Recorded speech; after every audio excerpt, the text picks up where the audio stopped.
Direction Lyon maintenant, et je vous le disais dans les titres, la peur s'est installée sur les campus de Lyon 1 et Lyon 3 et dans tout le quartier environnant. Plusieurs jeunes filles ont en effet été violées ou agressées depuis quelques mois.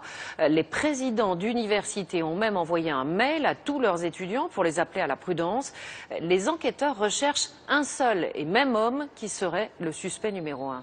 Sur place, Denis Sébastien, Jean-Claude Martin. Un seul et même homme, vraisemblablement, qui aurait agi à 5 reprises entre octobre et janvier dernier. Viol et tentative de viol. Il y a quelques jours, les présidents des universités du 8e arrondissement de Lyon ont envoyé un mail à tous leurs étudiants et personnels pour les appeler à la vigilance. Des consignes de prudence désormais appliquées par beaucoup. Ne pas sortir seul, essayer de sortir toujours en groupe avec des amis, ça rassure. Hein.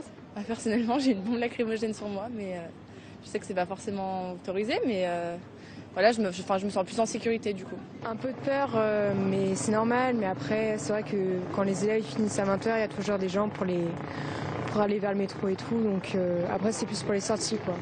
Les agressions ont toutes eu lieu dans le même quartier à peu près à la même heure, en fin de soirée. L'homme d'allure plutôt jeune aurait agi cagoulé et armé d'un couteau ou d'un cutter. Au-delà des campus, l'affaire provoque aussi une certaine inquiétude chez les habitants. Peut-être qu'on le croise tous les jours, peut-être qu'on lui parle, peut-être... Donc nous, c'est pareil, on est un petit peu... pas très sûr. Des rumeurs pendant plusieurs jours jusqu'au courrier envoyé par les présidents d'université qui a largement contribué à rendre l'affaire publique. Une révélation au grand jour qui contrarie beaucoup les enquêteurs.